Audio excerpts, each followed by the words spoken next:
In my last talk, I stopped at Red Army's victory in the Battle of Moscow.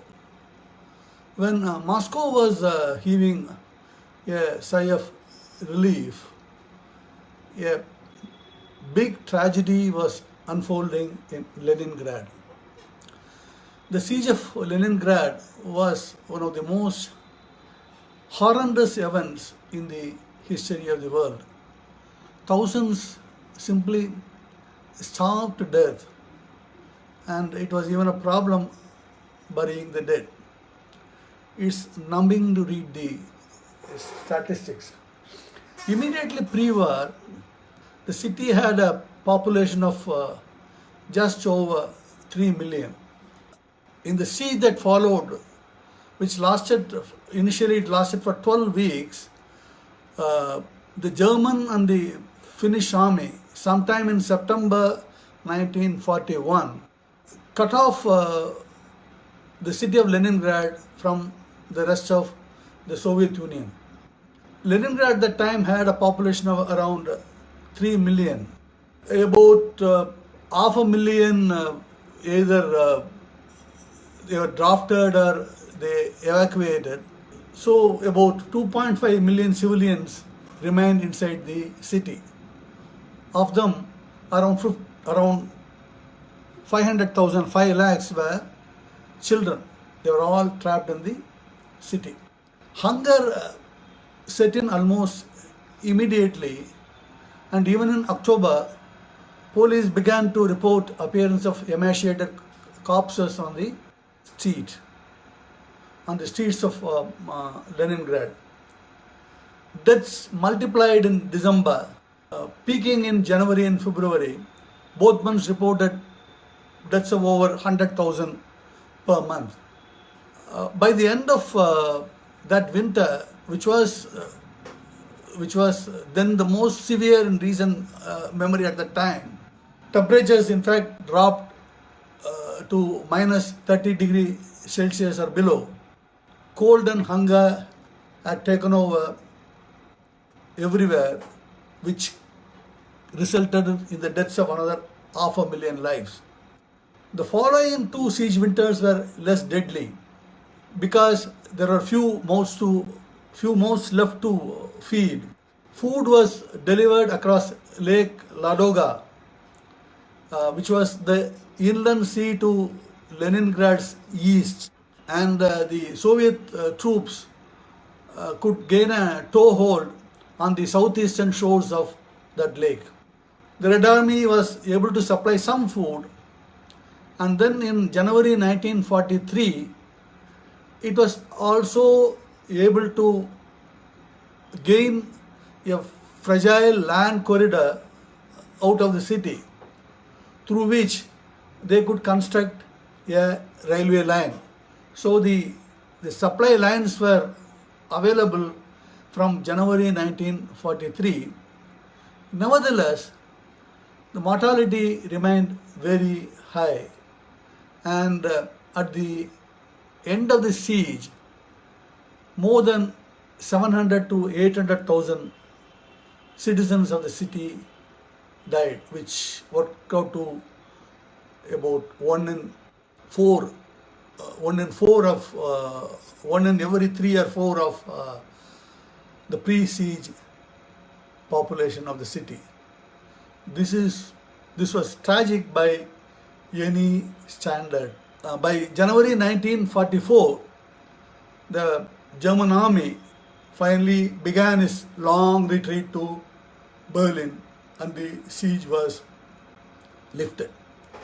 Revisionist historians, as usual, have tried to blame Stalin for being deliberately cruel on account of his enmity with the comrades of Leningrad.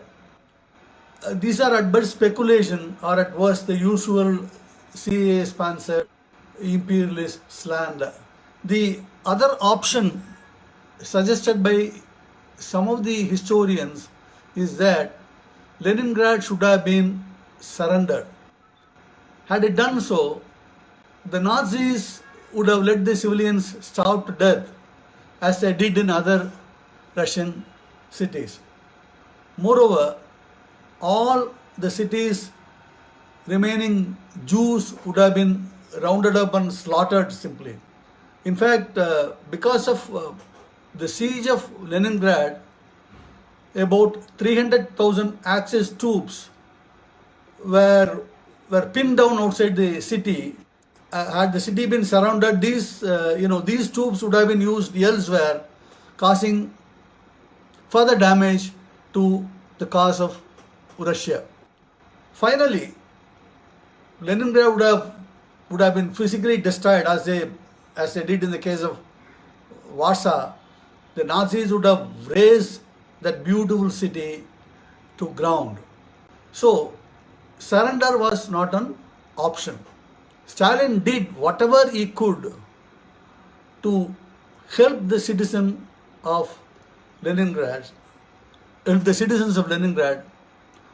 but whatever little he did was not enough to save many lives. That's a fact.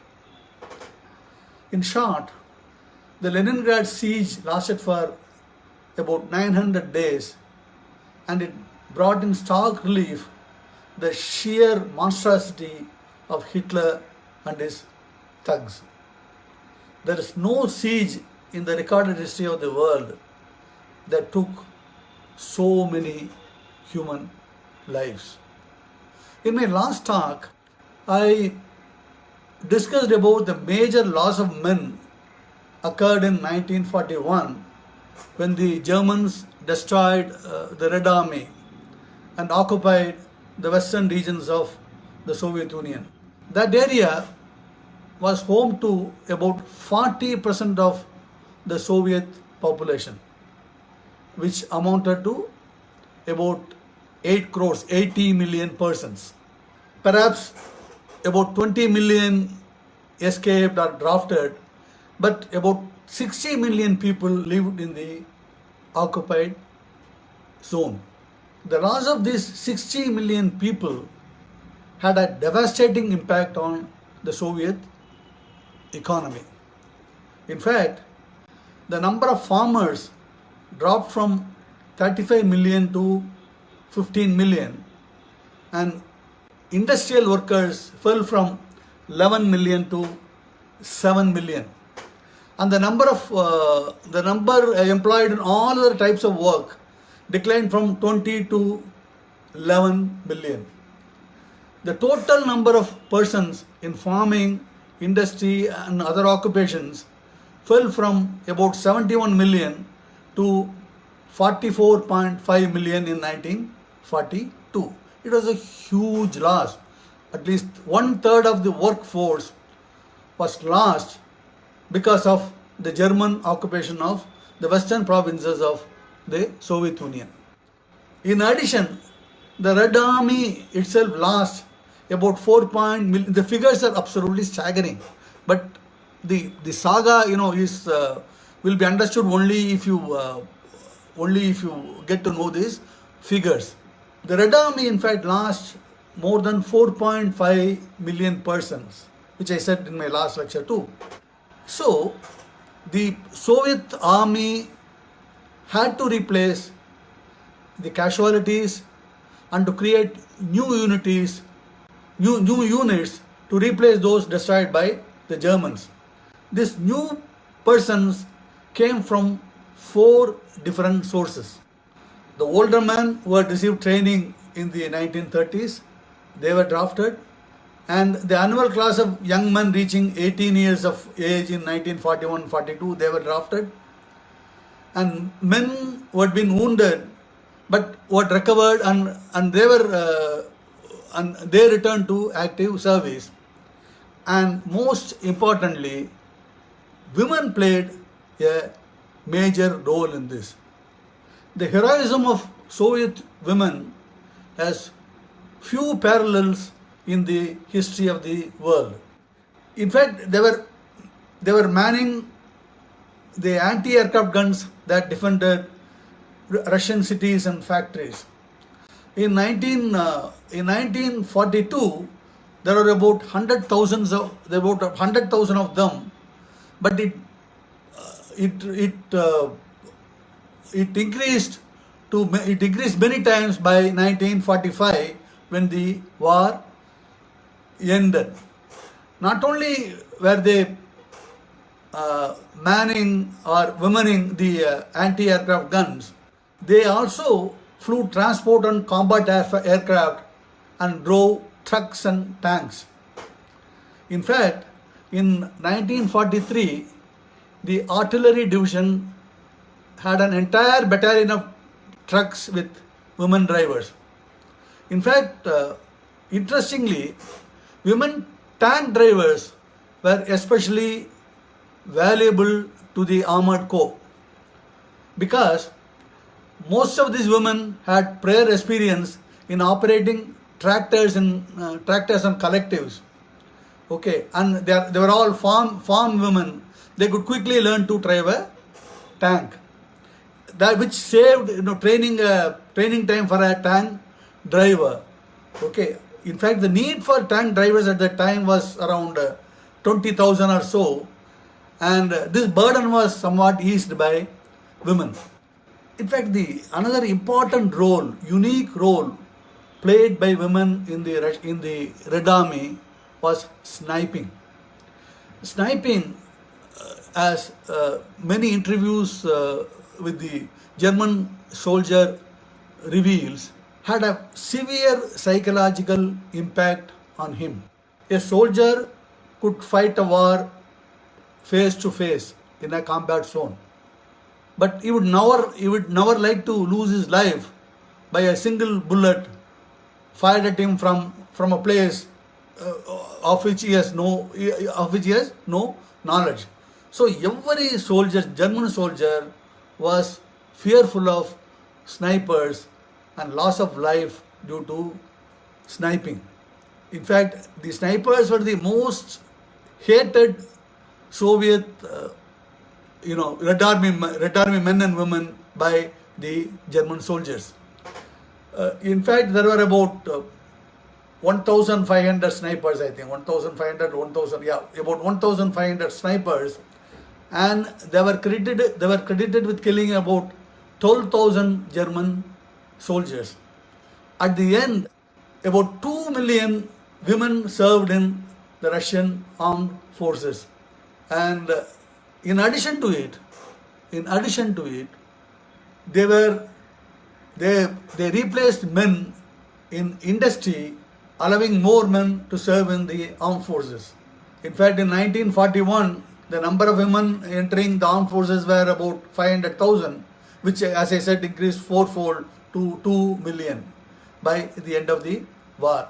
In fact, the industry, the majority of the workers were women, and the rural workforce, in fact, some statistics say 71% of the rural workforce comprised women. The factories, farms were run by women, older men and youngsters, as the military aged men left for the army. This was the saga of Russia. Another very interesting factor which has been cited by many historians is that the Russian army at the time was at the prime physical and emotional condition. The reason was the improved living conditions in Soviet Union in the 30s made dramatic improvements in the health of the population, specifically in the health of potential soldiers. In fact, during First World War, about more than 30% of men who were called up for service were rejected for medical reasons. But here, the number of persons who were rejected for medical reasons in the Second World War was absolutely negligible. The improvement in health was very, very evident. For instance, by tuberculosis was totally eradicated in Soviet Union. By 1933, less than 0.5% of the soldiers had tuberculosis, and poor physical development dropped from about 25 per thousand in 26 to about 4 in 1000 in 1933. So these are the achievements of Stalin during that period. Now, let me come to one of the most important, why the most important battle of the Second World War, perhaps the most important battle in the history of warfare, the Battle of Stalingrad. Okay, this battle, that the fact that Stalin won that battle can never be denied. Still, that he won it is galling to many historians in the West. So they built many stories to explain away how Stalin won this battle. See, if you are not able to understand, the topography or the geography of Russia, I will give a very very simple example. Let us say Berlin is Bombay and Moscow is Calcutta. The German army was moving from Bombay to Calcutta, that is from west to east. They were stopped at Calcutta and they were being pushed back again to Berlin. Now, earlier I spoke about Leningrad. Leningrad is now where Srinagar is. It's up north. The India map, Leningrad is up north, where Srinagar is. Now I am going to speak about the Battle of Kursk. That is somewhere near, let's say, Ranchi in the Indian map. Okay, from Calcutta you have to move towards east for on the way to Bombay. Okay, and the battle Stalingrad is somewhere where Hyderabad is, let us say, where Hyderabad is, and the Caucasus is further down where Chennai is. So this is is very very simple.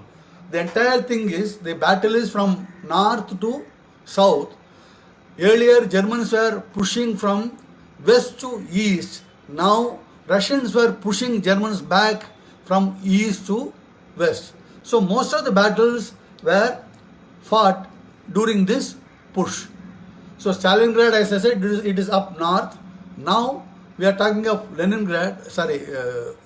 Leningrad was up north. Now we are talking of Stalingrad, which is, let's say, it is near Hyderabad. Let us say it is in the south of Russia. The most important thing about Stalingrad is it was on the bank of a famous river called Volga. Volga is a huge river, about 3,500 kilometers, it's about 2,500 miles or 2,600 miles. It originates somewhere near Moscow and ends in the Caspian Sea down south, which is the inland sea, and it flows from north to south, like the Indus River or the Punjab rivers. It flows from north to south. Now, the city of Stalingrad, now it's called Volgograd. It is on the west bank of the river. It was on the west bank of the river. It was a huge industrial town stretching about 30 miles from north to south. That is and its depth was about 5 miles or 6 miles, I think. That is the size of the city. So it was a huge industrial city bearing the name of Stalin. It was a large industrial city producing armaments and tractors, and was an important prize itself for the invading German army. Capturing that city would cut Soviet transport links with the southern Russia, and it would also serve as the anchor point of the large German drive into the oil fields of the Caucasus, which is further south. Caucasus is in the present day southern Russia, Azerbaijan, Georgia, those areas, which was rich in oil, So Hitler's aim was to capture those oil fields, because Germany didn't have any major oil sources. So they wanted to capture those oil fields. The original plan was to do this job to capture the city of Stalingrad and to capture the oil fields, do it one by one. Okay. But in July 1942, Hitler altered his original plan and ordered that a simultaneous capture of Stalingrad and Caucasus should be done by the German army.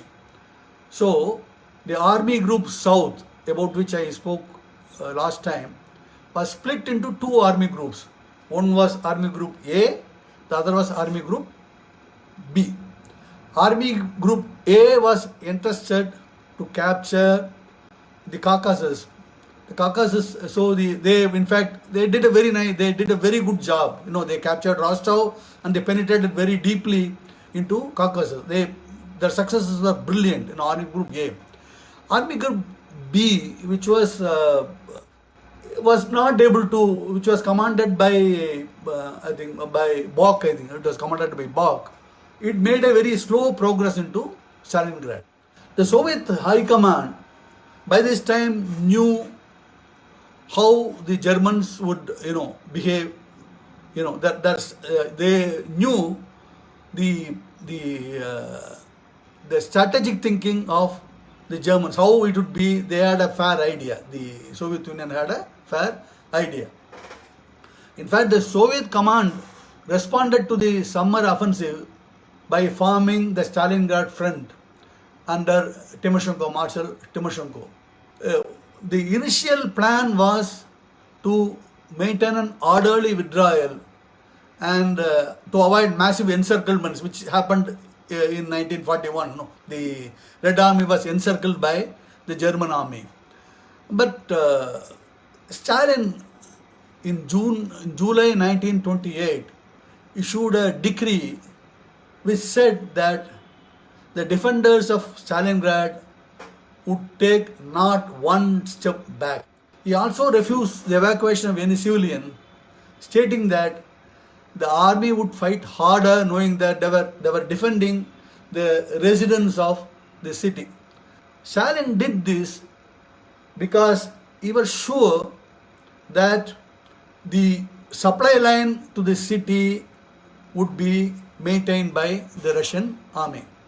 But in August, the Germans penetrated deep into the northern suburbs of the city, and the Luftwaffe was raining incendiary bombs. Incendiary bomb means they were all fire bombs, and that destroyed most of the city's wooden housing.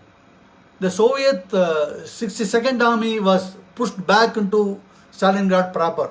In fact, they were outside the Stalingrad towards the west, but the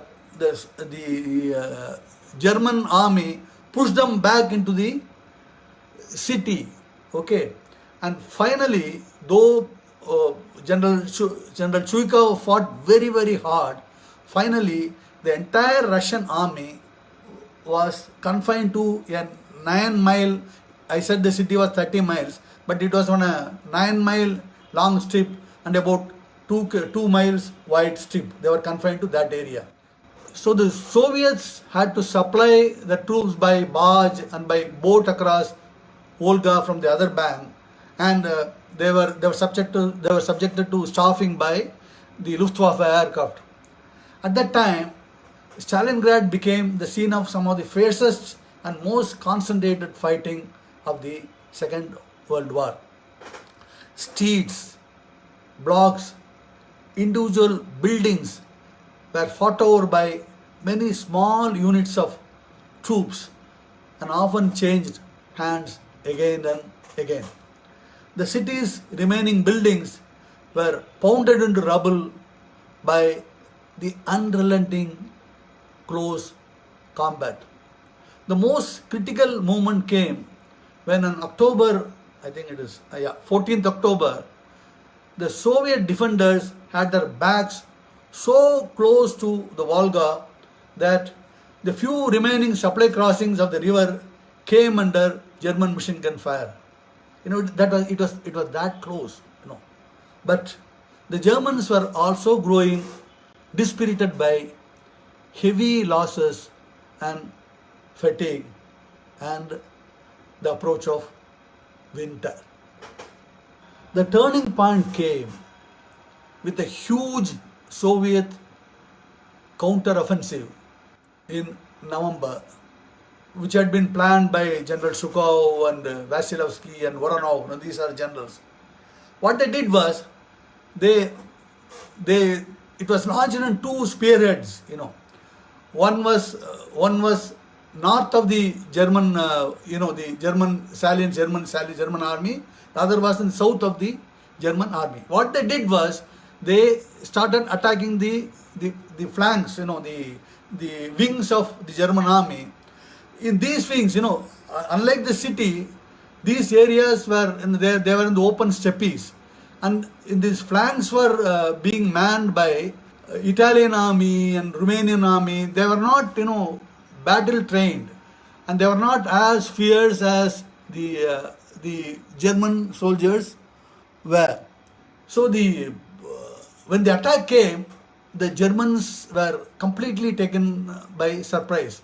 The counteroffensive, they thought the Soviet Union would be incapable of mounting such an attack. So the counteroffensive came as a complete surprise to the Germans.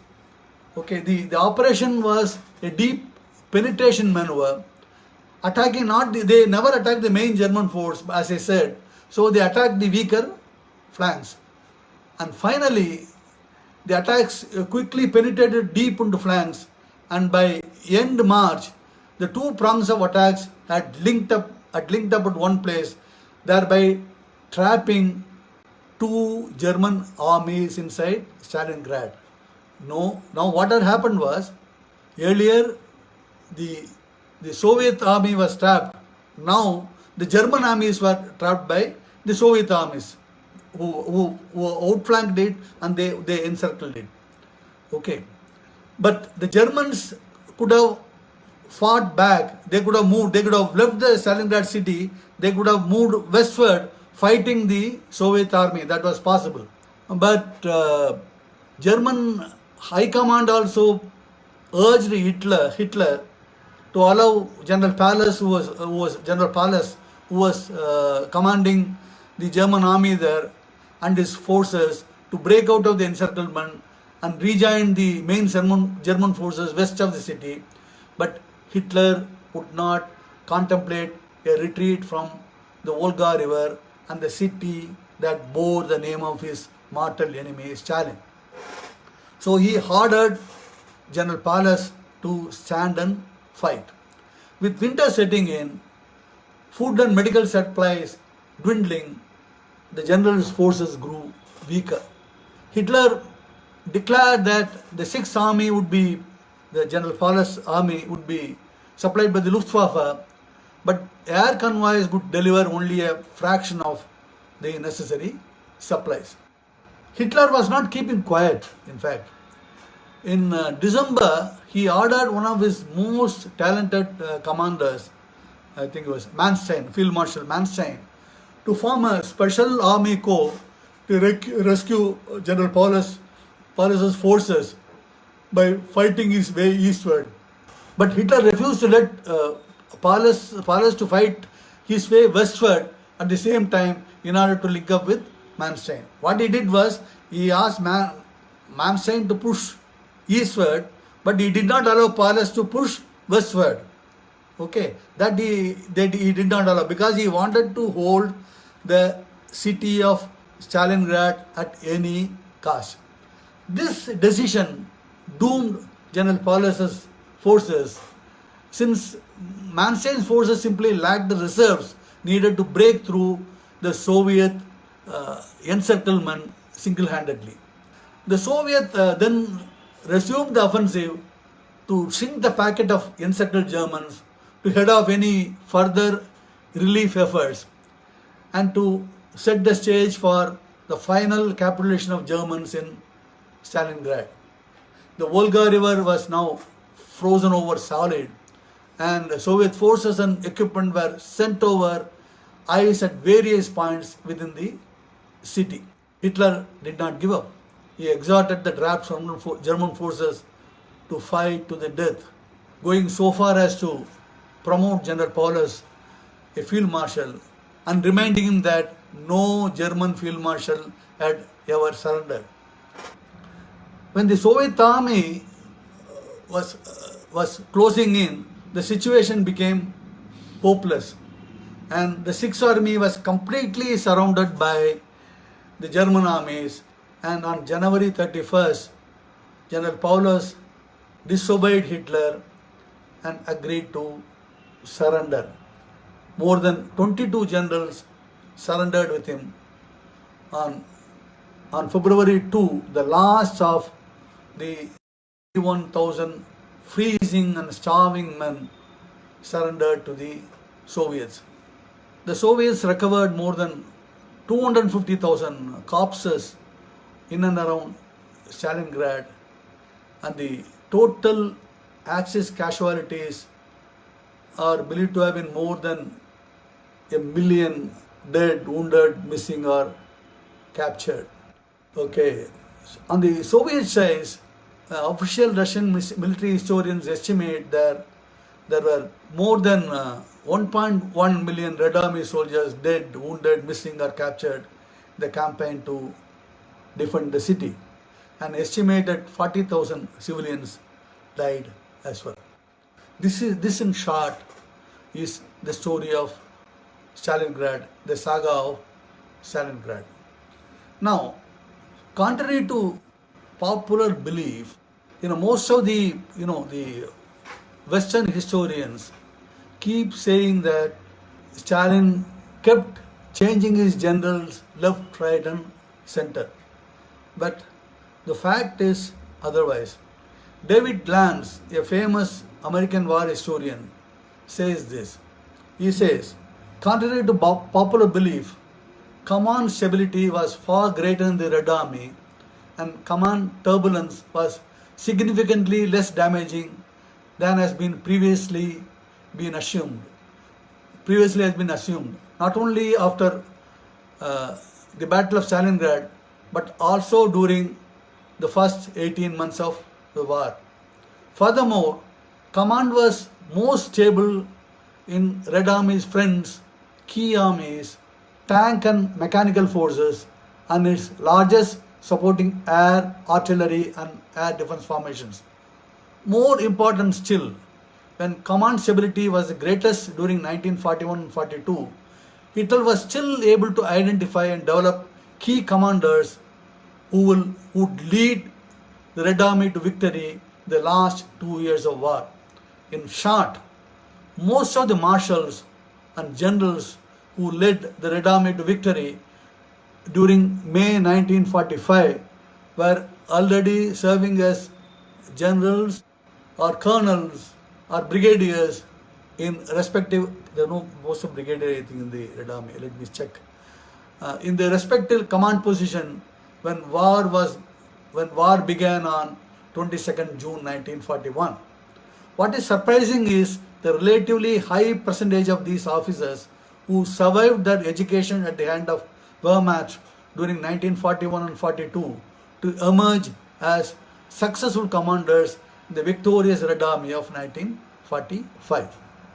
In short, Hitler stuck with these generals as long as they were loyal, disciplined and reasonably competent. The first two qualities were a given for all high-ranking Red Army officers who would never have reached such rank had they not been loyal to Stalin and the party and committed to defend the Soviet system to the utmost. Now, see the Soviets, in fact, they managed to hold on even in 1941, trading space for time and somewhat profiting from Hitler's interference in operations. In the war of attrition, that followed, the battle of production became very decisive.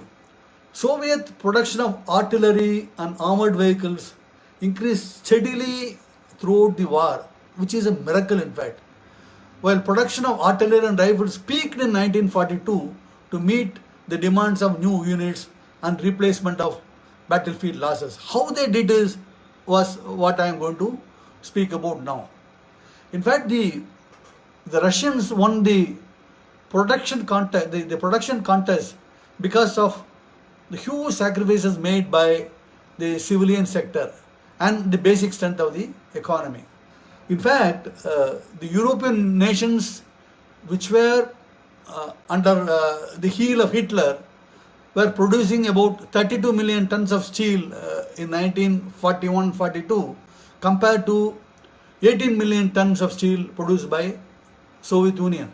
Regardless of this disparity, the Soviets were able to manufacture more weapons than the Germans. A large percentage of Russian industrial capacity was committed to war production, around 45% in 1943. But the surprise is, US was having much more than that. US was having about 59%, I think. They were producing armaments. And Britain had, in fact, 66% of their industries were producing armament. The secret of the Soviet success, the secret of Soviet producing more arms is this. The unique Soviet advantage was the concentration of his heavy industry on basic armaments to defeat Hitler, rather than spreading his efforts over peripheral military needs. For instance, Soviet Union did not go in for huge battleships or heavy bombers, neither of which had an immediate impact on the war with Germany. The other important fact which every historian, even Soviet historian, acknowledges is that the concept of concentration on primary goals. This concept is a very important concept. Please listen to me carefully. The concept of concentration on primary goals. This the Soviet managers learned from the Americans. For more than 2 decades, more than a decade, not 2 decades, more than a decade in the 20s and 30s, US engineers had taught the Russians the techniques of low-cost mass production and planned obsolescence. In fact, the US manufacturers in the 1930s, in cutthroat competition to lower the cost of their products in a depressed American economy, had developed a philosophy of planned obsolescence. The objective was to limit the quality of a product to function efficiently for a predetermined life plan. For example, increasing the tolerance level of machined parts. The end result was reducing the time to make the part and reducing the number of rejected parts. Planned obsolescence by cutting tolerances, that is, increasing the margin of error, the acceptable variation from the ideal measurement, reduce the number of hours and the degree of skill required to complete a product, but at the same time reduce the lifetime of an engine or a weapon. See, the thing is, a finely produced weapon will last long, but a crudely produced weapon may not last long, or it may give way. However, the determining factor of a life expectancy of a tank or a weapon on the Eastern Front was not its perfection, but the shells from the German anti-tank guns, or the German soldier, whatever is fired by the German soldiers. Even the best tank engines could not overcome the law of averages that led to destruction by enemy fire. In fact, Soviet Union had Lend-Lease tank engines which lasted much longer, but they were all used for training the Soviet tank engine drivers. The life of a tank on the Eastern Front was around 6 months, and the Russian tanks, everyone says, looked very terrible. They were dirty and they had a bad odor. The cost effectiveness dictated a very rough finish on T-34, and the aesthetic appearances was ignored on the battlefield. The Soviets adopted the two ideas of cost-effective approach and planned obsolescence and applied them even more rigorously than had the US originators. Weapons were produced with the minimum number of work hours and the least amount of material. In fact, American tanks which fought in the Second World War were designed to last for 40 hours of combat or a year or more service. In contrast, the Soviet tanks were designed with the expectancy of 6 months of service and 14 hours of combat. This was the reason why the Soviet production of weapons were bordering on the miraculous. In fact, as I said earlier, in spite of losing 80 million people, there's about 40% of the Soviet population. The Soviet Union, in fact, lost about 70% of its pig iron production, 60% of its coal, and about 40% of its electricity, again 60% of its coal. Yet, by end of 1942, the annual output of rifles had quadrupled compared to 1941, and tank and artillery production in fact increased fivefold. Okay, and the number of aircrafts rose from 8,200 to about 21,000.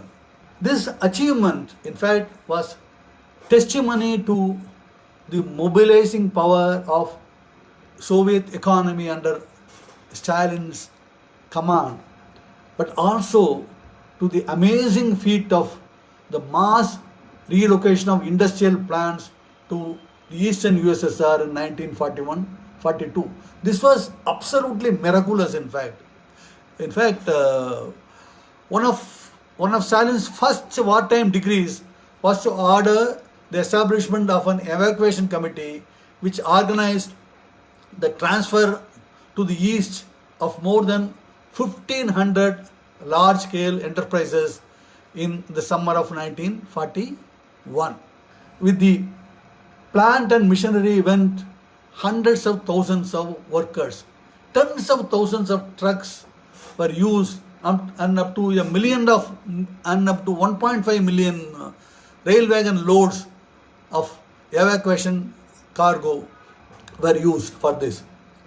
This achievement was replicated on a smaller scale in 1942 also, when about 150 big factories were evacuated from the Don and Volga regions.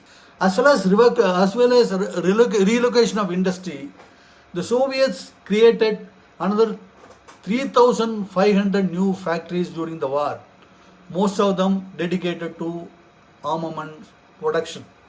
Okay, as I said earlier, on the manpower front, the original 5 million army was virtually wiped out, and another additional pool of another 14 million people were sent for training. All these things were achieved by Stalin and his generals and his administrators. All these things would not have been possible without the support of the Soviet people. So when the Western historians say that Stalin ruled by fear, they are talking total nonsense, imperialist nonsense. In fact, this question is again and again is being asked. At the time of Stalingrad counteroffensive, the Red Army was able to field an attack of 90 fully equipped and fresh divisions for Stalingrad. Did the high successful Soviet wartime mobilization of its human and material resources take place because of Stalin or in spite of him? This is a question they again and again ask. Did the centralized directive Stalinist state economy deliver the wartime goods, or was it the decentralization of decision making that made such a performance possible? Many such questions are being asked. This debate continues. But one thing is clear. It was within Stalin's power to disrupt the flow of production and undermines the economy's actual performance by bad decisions, like Hitler did. Instead, Stalin, contrary to a popular belief, largely left matters of wartime economic management in the hands of experts, intervening when he deemed it necessary to achieve urgent targets, but usually restricting his role to maintaining the priority of supplies to the military, even at the cost of a reduction in civilian living standards. It was only by doing this for 4 years the Soviet Union was able to defeat Hitler. This was done only because Stalin was at the helm of affairs. Now, another controversy concerns the contribution of Western aid to Soviet Union. In fact, between 1941 and 1945, USSR's Western allies supplied about 10% of Soviet wartime economic needs. Arvindan, this will be interesting to you. Okay, from 1941 and 1945, USSR's Western allies, that is USA, Britain and Australia and many other countries, they supplied about 10% of Soviet wartime needs. For example, the United States under Lend-Lease program supplied more than 360,000 trucks, about 43,000 jeeps, 2,000 locomotives and 11,000 railroad cars, making the Red Army more mobile than the Germans and far less dependent than them on horse-driven transportation. In fact, in Second World War, horse was used very, very extensively. A fact which is not known to many people. In fact, Canadian and American food shipments fed about a third of the Soviet population during the war. Australia supplied sheepskin coats to keep the Red Army warm in its winter campaigns. The Soviets, of course, grumbled constantly about the failure of the West to fulfill its supply commitments. And during the early days of war, this complaint spilled over into the public arena. But generally, the Soviets were quite fulsome in their thanks for Western support. Their newspapers after 1942 were full of appreciation for the Western support. The various supplies agreements were highlighted in the press, as were many individual instances of Western aid. Towards the end of the war, the Soviet authorities began to reveal to citizens the full extent of the material support they had received. Most of this aid, of course, arrived after the victory of Stalingrad. So its main role was to facilitate quick victory rather than stave off defeat. On the other hand, as some historians point out with some justification, that the territorial and economic losses up to mid-1942 meant that the Soviet economy was on a knife edge. It would have collapsed or it would have survived. Perhaps the Western support made a crucial difference that one has to acknowledge. In fact, Stalin acknowledged it. He said many times that the USSR did not stand alone in his struggle against the Axis powers. The anti-Hitler coalition, he underlined, also represented the hope of a peaceful future. In his wartime speeches, Stalin skillfully played on popular hopes and expectations about what peace would bring. Indeed, after the victories of Stalingrad and Kursk, Stalin began to put aside his own fears and disappointments concerning his Anglo-American allies and embrace the idea that after the war there should be a peacetime grand alliance to safeguard the post-war world, a new security order that in which the Soviet Union would play a critical role. Okay, now let me come to the Kursk battle. The Kursk battle that was done in this is also one of the major tank battles fought in the Second World War. In fact, I will skip this battle because the There are battles and battles. I don't want to talk about this battle.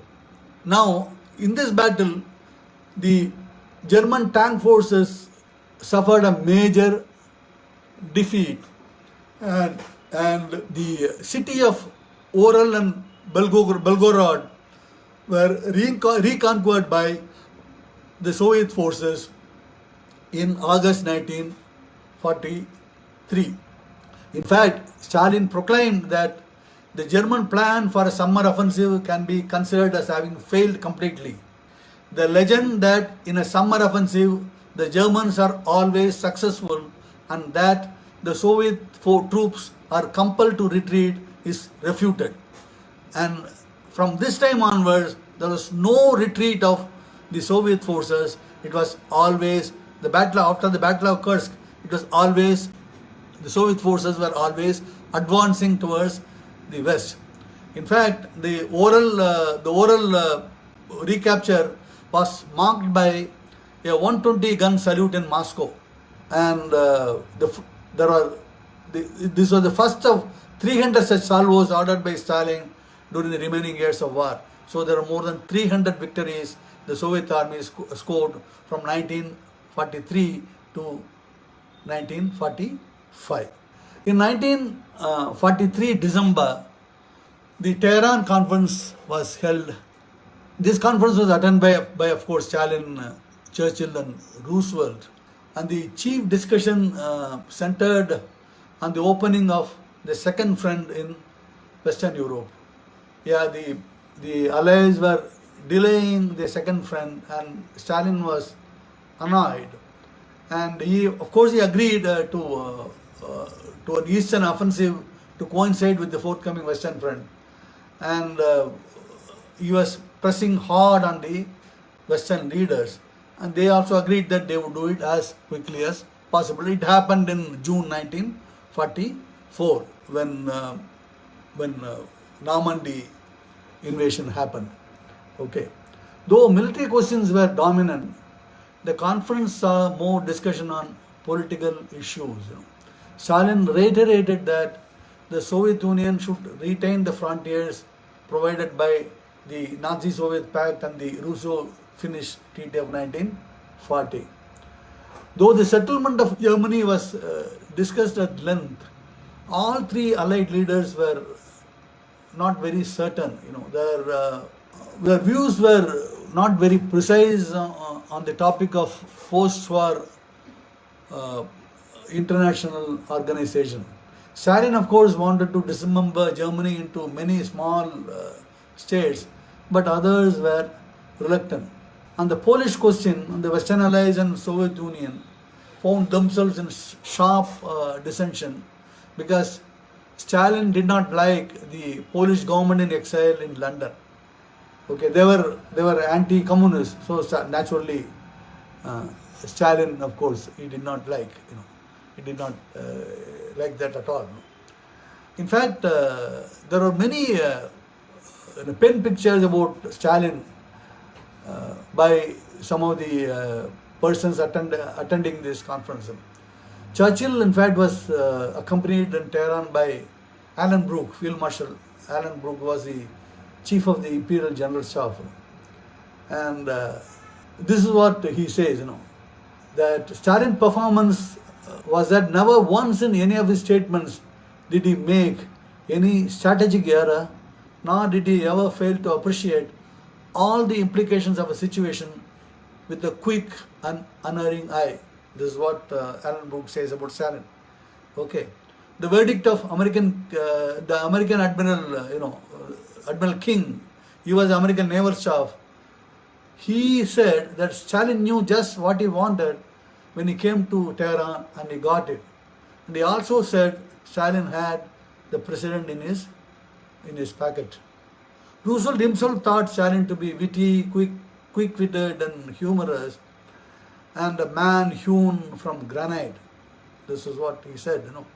To Harry Hopkins, he confided that Stalin was much tougher than expected, but he still believed the Soviet leader could be won over to peaceful cooperation after the war if Russia's rights and claims were given due recognition. This was what Roosevelt thought about Stalin. In the annals of Soviet history, 1944 became the year of 10 great victories. The original author of this heroic tale was Stalin, who used to call them the 10 crushing blows in 1944 in his October Revolution speech. In fact, these 10 events were these. One is the lifting of blockade of Leningrad in January, and the encirclement of German troops in Ukraine, and the Red Army's entry into Romania in February and March. The liberation of Odessa and the destruction of German forces in Crimea, that is in April and May. The defeat of Finland in June. The liberation of Belarusia, that is the present day Belarus, in July. The entry of Soviet forces into Poland. The occupation of Romania and Bulgaria. The liberation of Latvia and Estonia. The liberation of Belgrade and the entry of Soviet forces into Hungary and Czechoslovakia, and the final defeat of German forces in northern Finland and northern Norway. These are 10 big victories Stalin won in 1944. But I would cover only the Warsaw Uprising, because that will be very interesting. The Red Army approached Warsaw sometime in end July 1944. Of course, they were promising aid, and they encouraged the German underground, the Polish underground, which was called the Home Army. Okay, and they said if you for an uprising against they encouraged them to rise in revolt against the Germans. The Germans' force in the city of Warsaw was not very, very big. It was very weak. However, the Polish underground, the Home Army, was anxious because the Soviet Union had already assumed control of the eastern Poland, and they have installed a government called the Lublin government, as opposed to the government in London, which was run by the anti-communist forces, the London government. So they didn't want the Soviet army to enter Warsaw. So what they did was they thought they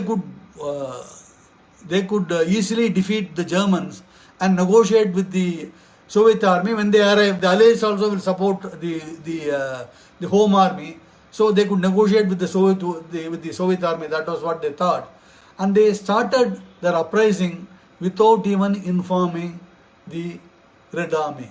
Okay, commanded by, I think his name is Komorowski. I think it's General Komorowski. The Warsaw Corps, in fact, it had about 50,000 troops.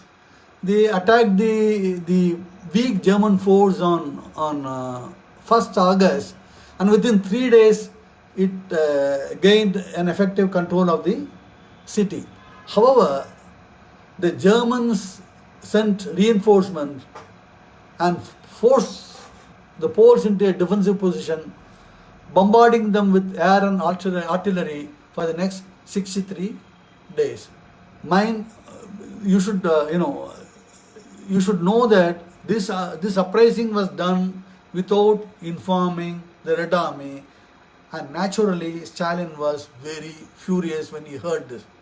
Okay, but the Red Army, which had been detained during the first days of insurrection by a German assault, occupied a position just across the river, Vistula River, from Warsaw. That is the other side of the eastern side of the river. The Russian army was stationed. Okay, but they couldn't move at all.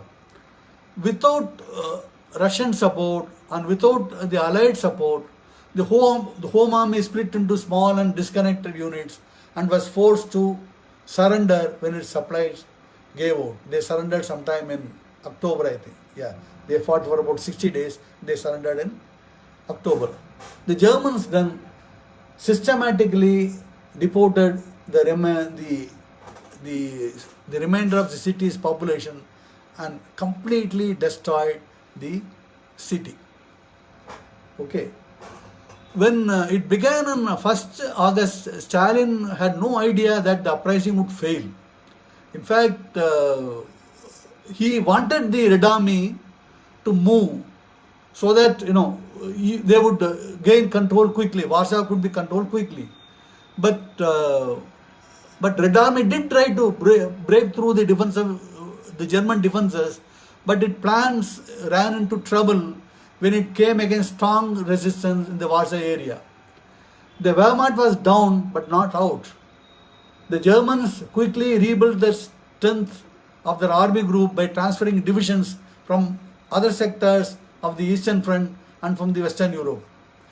In fact, Warsaw was right on the way to Berlin and was a crucial strategic outpost for the Germans to defend.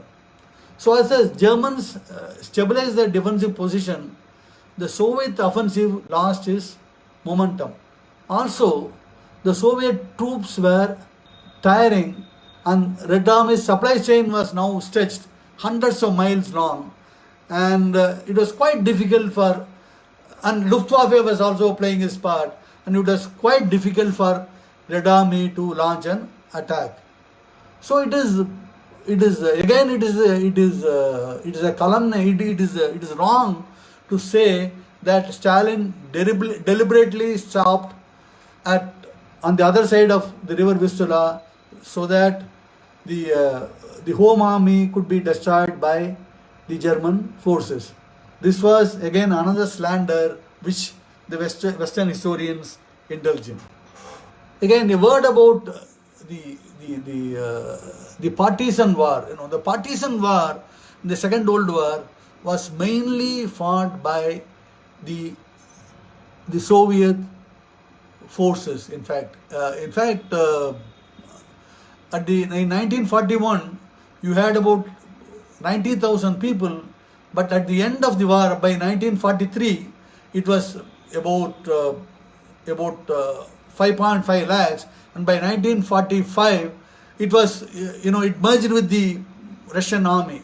So wherever Russian army was advancing, the partisans were were causing havoc in the rear. In fact, with the Red Army advancing into advancing west, the victory was almost certain. So the big three again decided to meet at Yalta in the Crimean Peninsula, which was of course now part of Russia. Okay, it was here that it was decided that Germany would be divided into occupied zones administered by US, British, French and Soviet forces. The conference also accepted in principle that the Allied had no duty towards the Germans except to provide minimum subsistence, and they declared that the German military industry would be abolished or confiscated, and agreed that major war criminals would be tried before an international court. The determination of reparations for the war was assigned to a commission, that is compensation. And how to deal with the defeated or liberated countries of Eastern Europe was the main problem discussed in this conference.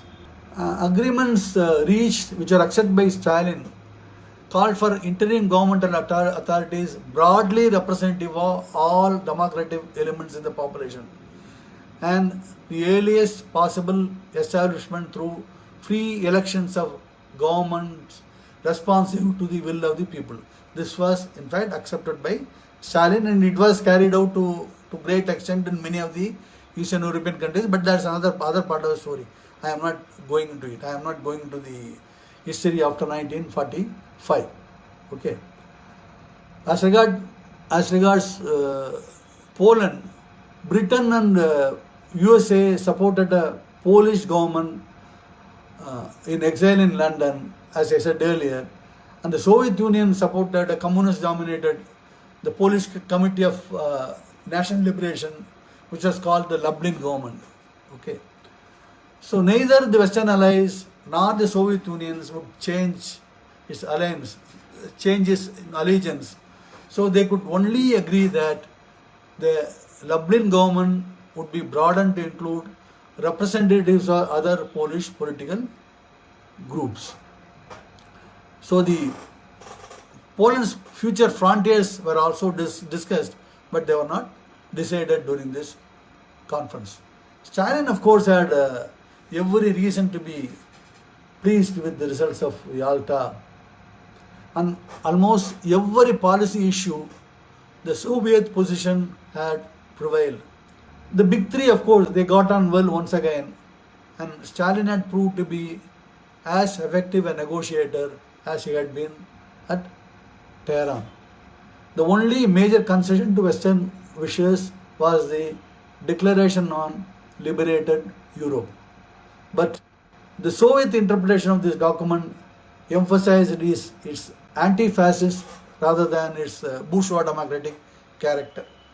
And anyway, Stalin was confident that the communist allies across Europe would form part of a broad-based coalition government the declaration spoke of and would do very well in the elections that would follow. This was in 1945, February, before the defeat of Hitler. Now let us come to the final battle. The final battle in the savage struggle between Germany and Russia opened before dawn on 16 April 1945, when Soviet artillery along the Oder River unleashed a thunderous bombardment that reverberated 40 miles away on the outskirts of Berlin. German troops, of course, they pulled back to avoid that pounding and held firm initially. But they could not withstand the onslaughts of Marshal Zhukov, who was commanding the first Belarusian front, and numerically they were superior, and they were rejoining their way towards Berlin. In fact, one commander, the Minsk commander, he said, they keep coming at us in hordes, wave after wave. My men are fighting until they run out of ammunition. Then they are wiped out and are completely overrun. This was what happened to the Russians in 1941, and they are paying back in the same coin. In the south, Marshal Konev, the first Ukrainian front, he shredded the panzer armies of Germany before pivoting towards Berlin to compete with Zhukov for the prize. Whoever reaches Berlin first, let him take it. This was what Stalin said. And Zhukov had a shorter path to the city, and he won the prize. On April 26, about 500,000 Soviets launched a furious assault on central Berlin, the site of the Reich Chancellery, under which lay Hitler's Führerbunker and the nearby Reichstag, the old German parliament. Berlin's last-ditch defenders, including Waffen-SS units and civilians, the people's militia, they all fought to the bitter end in subway tunnels and streets as the city became a funeral pyre for the Nazi empire. On 30th April, Hitler committed suicide. His body was cremated, in fact. And Soviet troops, they fought their way into Reichstag and raised their red flag over the smoldering capital. The German forces surrendered on May 2nd, 1945, bringing this colossal war to an end. Many historians, in fact, I wouldn't call them historians, they are thugs, in fact. They calumniated the Russian troops about mass rapes of German women. Okay, there's no doubt that women were raped, thousands of them, in fact. But Russian troops were not alone in this. Germans raped, Americans raped, the British raped. Germans raped women, and they killed women, they killed children. Their atrocities, of course, they were terrible, in fact. Okay, but in 1945, The Red Army was universally admired in the Allied world as the savior of Europe from Nazi barbarism. It had fought a savage war against a cruel enemy, but for this, but for this, most people were thankful and they were not critical at that time. What captured the public attention were not accusations of mass rape by Nazi propagandists who were predicting such events even before Red Army crossed into Germany, but the newsreel footage of SS extermination camps and of their pitiful survivors liberated by Soviets as they swept through Poland in early 1945. The first Nazi death camp had been overrun by the Red Army in, I think, in Majdanek in July 1944, I think, yeah. Then later, of course, Auschwitz and Belzec and Sobibor, Dumplinka, there are so many, surely the darkest roll call of horror in the annals of human existence, They all came into the fore, and the people's attention were drawn towards that and not about the stories of rape by the Soviet soldiers. After the war was over, the Potsdam Conference was held in August 1945. This conference, of course, initially it was attended by Truman, Churchill, and Stalin, but Churchill lost his election and Attlee took over from him. Okay, there's nothing much in this conference, where they divided Germany into various parts, and I don't want to go into this. I don't want to go into the boring details of this conference, except that it was during this conference that Truman told Stalin about the new weapon the US is going to have, the atom bomb. Of course, Stalin did not evince much interest in the conference, but as soon as he returned to his room, he called, I think, Mikoyan and told him that, Russia should advance and they should also produce an atom bomb. That happened in 1949, or 4 years after it happened. That's a different story. And Truman also told Stalin that it was he intended to use it against Japan. That he said during this Potsdam conference. The protocols. The other thing I have to say, the protocols of this conference was suggested that there would be continued harmony among the allies, but the deeply conflicting aims of the Western democracies on the one hand, and the bourgeois democracies on the one hand, and the Soviet Union on the other, in fact, meant that Potsdam was to be the last such Allied summit conference. Afterwards, no such conference was held for a long time. The Soviet losses in the war have been calculated anything between 40 million and 26 million. More than 8.6 million Soviet soldiers died in the war. This was the cost exacted by Hitler in pursuit of his mad policy. Compared to the Soviet losses, the losses of the West were almost nothing. The total deaths of US soldiers in the war against Germany and Japan put together is around 4 lakhs. The deaths in the UK in all theatres is even less. It's less than 4 lakhs, I think. Not many civilians died, whereas here more civilians died here on the Eastern Front. In fact, more than 80% of Hitler's soldiers were engaged and were killed on the Eastern Front.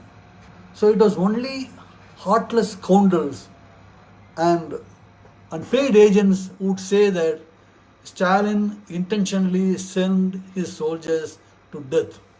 As I explained, he knew how difficult it was to keep the war production running, and any senseless loss of men as cannon fodder would have cost him the war.